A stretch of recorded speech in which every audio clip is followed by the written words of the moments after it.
3 disturbing true janitor horror stories. Welcome back to the channel, everyone. Tonight, we dive into 3 chilling true accounts from janitors who worked the lonely night shifts in old schools. These stories are disturbing, filled with unexplained sounds, shadowy presences, and that gut-wrenching feeling of not being alone.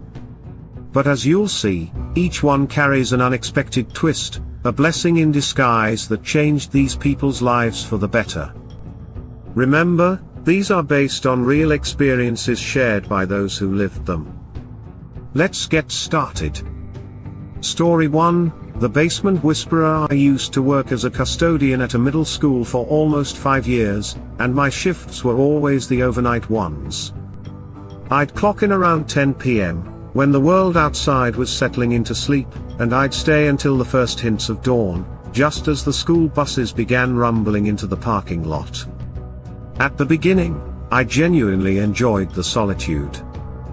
No chaotic kids sprinting through the halls, no teachers nagging about minor messes, just me, my cleaning cart, and the quiet hum of the building. I thrived in that isolation, blasting my headphones with podcasts or music as I scrubbed and swept. But over time, I began to sense how profoundly different the school transformed after dark. It wasn't merely silent, it felt utterly lifeless, like the soul of the place had clocked out with everyone else. The old structure, with its aged bones, would creak and groan as if it were alive and breathing heavily in the stillness. Being the sole person inside amplified every tiny noise, a locker latch popping open inexplicably, the distant knock of pipes in the walls that your mind twisted into approaching footsteps. I trained myself to brush most of it off, chalking it up to an overactive imagination fueled by too many late nights. However, there was one area I could never quite acclimate to: the basement. This school was ancient, constructed back in the 1950s, and the basement sprawled beneath half the building like a forgotten underworld. It wasn't polished or welcoming like the upstairs classrooms. Instead, it was a labyrinth of raw concrete storage rooms connected by narrow, dimly lit corridors, with exposed pipes and tangled wires dangling from the low ceilings like veins. Some rooms overflowed with outdated desks piled haphazardly, others crammed with boxes of yellowed textbooks from decades past, and a few held broken furniture stacked in teetering towers. The air down there was perpetually damp and musty, carrying that unmistakable scent of mold and neglect. The fluorescent lights, when they decided to function, buzzed annoyingly and flickered like they were on the verge of giving up. More often than not, you'd need a flashlight to navigate the gloom. Right from my first week, an older custodian pulled me aside with a serious look and advised me to steer clear of the basement unless it was absolutely necessary. "It's not worth the hassle," he said, half joking that the place was haunted. I chuckled it off, but deep down, I felt an immediate unease whenever I ventured near it. It was like crossing into another realm, far removed from the cheerful, well-lit hallways above. Many nights, I'd pass the basement door and feel an inexplicable chill ripple through me, as if the door itself radiated cold. Fortunately, my duties rarely required me to descend, so I avoided it like the plague. But one fateful night, about 2 years into the job, my task list included fetching a set of folding chairs for an upcoming school event. I groaned inwardly the moment I read it. The chairs were stored exclusively down there. I stood at the top of the stairwell for a full minute, debating whether to radio my supervisor and beg for a morning postponement, but I didn't want to seem unreliable. Resigned, I snatched my flashlight, heaved open the heavy metal door, and started down. Each boot step echoed unnaturally loud in the confined stairwell, amplifying my presence like an intruder in a sacred space. At the bottom, I flicked the light switch, but only a handful of bulbs sputtered to life, casting long shadows and leaving swaths of the hallway in pitch black. The smell hit me harder than usual, wet cement mixed with decay. Flashlight in hand, I pressed on, aiming for the second storage room on the left. The first room I passed was jammed with old desks towering to the ceiling, like silent sentinels. The second door, rusted and protesting with a screech like nails on chalkboard, revealed a space redolent of dust and faded wood polish. The folding chairs leaned in uneven stacks against the far wall. I bent down, grabbing as many as I could manage to minimize trips, hoisting 4 into my arms. That's when I froze solid. From the hallway beyond, came a soft, deliberate dragging sound, like someone lazily sliding their shoe along the concrete floor. I held my breath, ears straining in the dim light, chairs still clutched tightly. The noise ceased abruptly. Slowly, I straightened and poked my head out, sweeping the flashlight beam left and right. Nothing but empty corridor greeted me. My heart pounded like a drum in my ears. After an eternity of listening, I convinced myself it was the pipes settling, or perhaps a chair I'd nudged earlier. I lugged the load toward the stairs, but midway, a frigid draft brushed my face, halting me in my tracks. It was utterly anomalous. The basement was always stuffy and stagnant, with no vents or windows for airflow. This felt like Arctic wind from an open freezer. I scanned the hall with my light, but everything appeared unchanged. Shaking it off, I deposited the chairs at the stair base and returned for more. Entering the room again, an odd sensation nagged at me. The chair stacks looked slightly askew, as if they'd been tampered with in my absence. I furrowed my brow, trying to recall their exact positions, but dismissed it as paranoia. Grabbing another armful, I turned to exit when the sound returned, a dull thump, followed by scraping, echoing from deeper in the basement. My hand trembled as I directed the beam that way. 20 feet down, a classroom door that should have been securely shut was now ajar, just a crack. My stomach plummeted. I hadn't gone near it, and the school was sealed tight nightly. No one but me should be here. Frozen in the doorway, I stared, my mind screaming to flee while rationalizing, maybe a loose hinge, or air pressure from my movements. Clinging to those flimsy excuses, I hastily carried the chairs to the stairs, then returned empty-handed, flashlight gripped like a weapon. The door remained cracked, inviting yet ominous. Throat parched, I crept closer, steps resounding. "Hello? Anyone down here?" My voice emerged weak and quavering in the vast emptiness. Silence answered.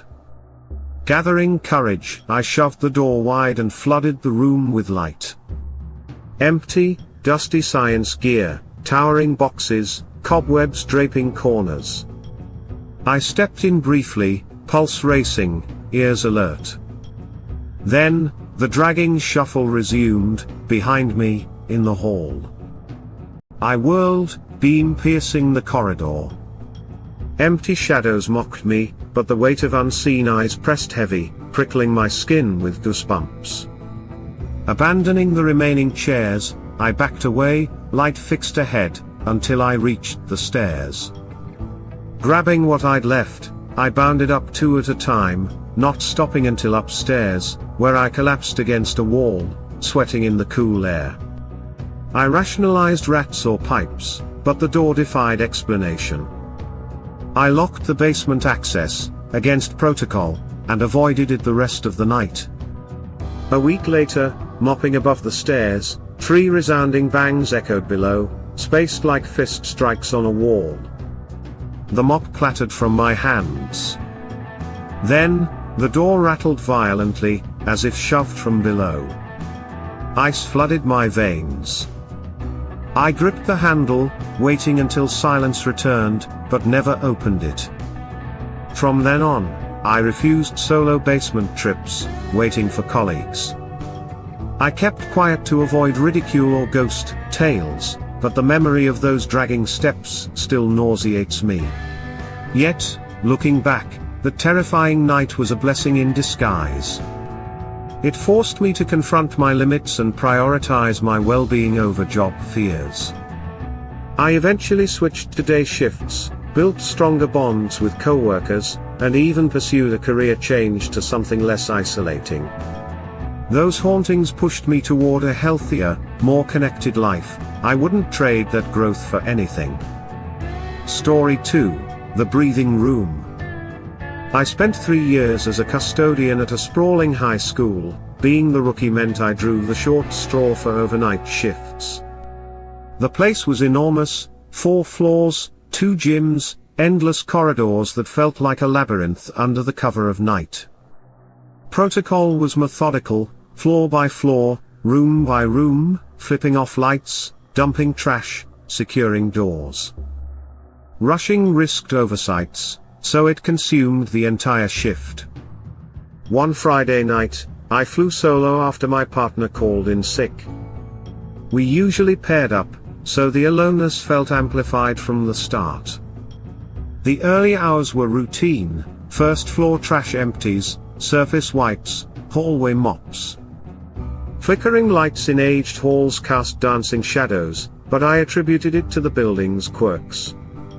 By midnight, I ascended to the 3rd floor, a level that always unsettled me with its profound quiet. It housed antiquated, unused classrooms, some eternally locked, others repurposed as storage for dusty tomes, shattered furniture, and obsolete lab tools. Strolling the hall, lockers clicked metallically, my boots echoing, jolting me repeatedly. "Normal," I muttered reassuringly. Mid-mop in a main corridor, I spotted a door ajar about 20 feet ahead. Alarm bells rang. I'd locked every room earlier. Instinct urged me to bypass, but curiosity won.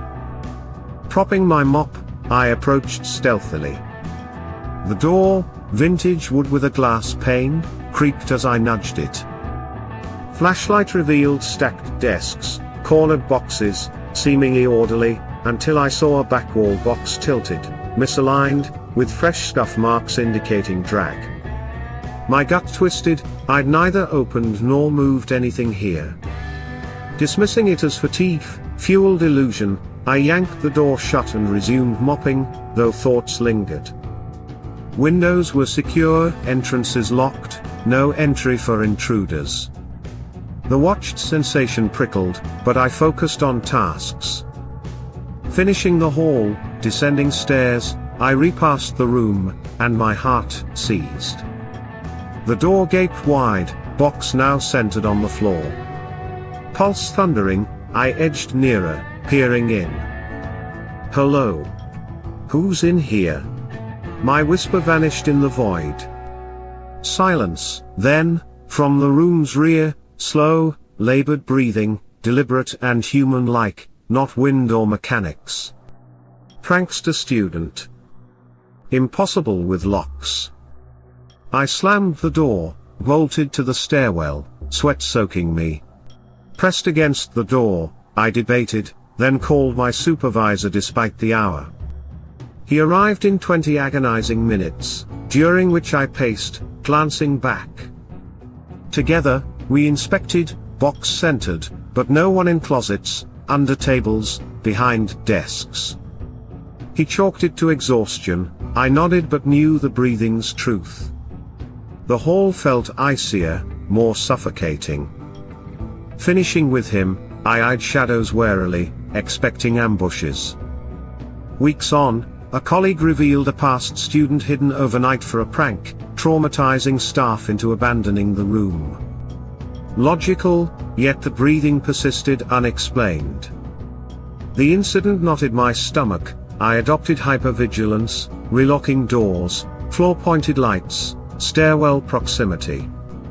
Months later, solo again, I delayed the 3rd floor, then rushed through, watched feeling omnipresent, creaks startling.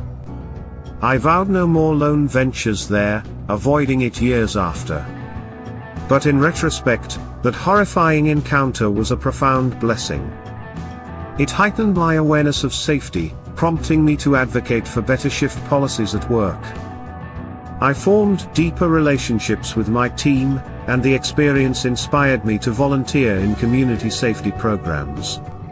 What seemed like a curse taught me resilience and empathy, turning me into a more cautious, compassionate person. It's strange, but I'm grateful for that night. It shaped me positively. Story 3, The Auditorium Phantom. For 2 years, I was a night custodian at an old high school, and nothing unnerved me like the auditorium. It was colossal, 3-seating tiers, a vast stage, draping heavy curtains. Daytime, it was ordinary; nighttime, empty. It morphed into an alien domain.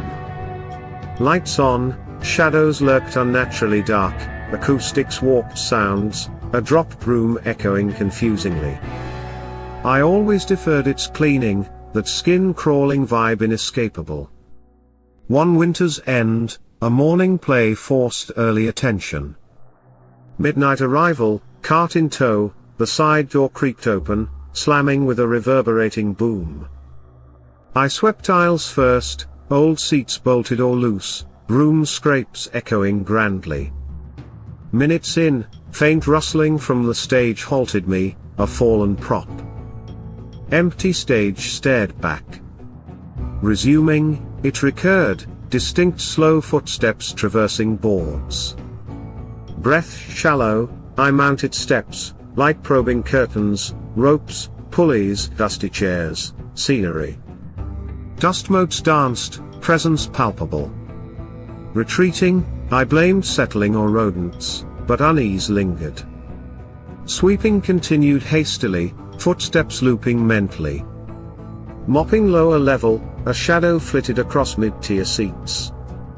Light revealed nothing. Light trick, I murmured, backing to walls, rear-guarded. Nearing mop finish, whispering emerged, low, wordless, from balcony. Heart slamming, beam shaking, I strained. It neared. Calling out weakly echoed unanswered. Mopping done, stage cleaning, ascents endless, beam edges teasing flickers. On stage, overlooking seats, balcony scan caught a silhouette seated, gone on blink. Chair or coat, I lied.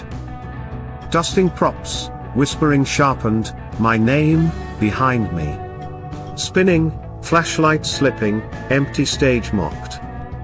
Backing to door, balcony footsteps paced watchfully, impossible in locked space. Fleeing into night air, echoes fading, hands quaked locking up. Leaned gasping, sweat chilled. Skipped re-entry. Morning, colleague laughed settling building. Unconvinced, the deliberate name call and pacing haunted.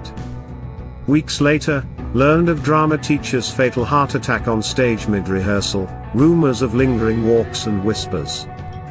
Tried dismissing as folklore, but vividness endured. Refused auditorium cleans, quit soon after.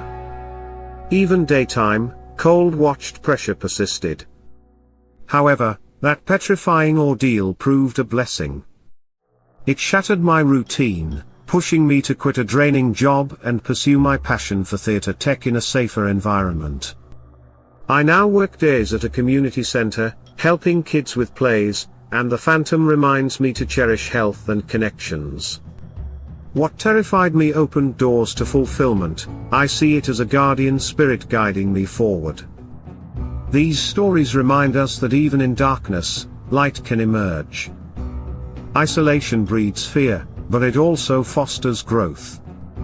If you've had similar experiences, share below. Like, subscribe, and hit notifications for more true tales. Stay safe out there. Sometimes, the scariest moments are the greatest blessings.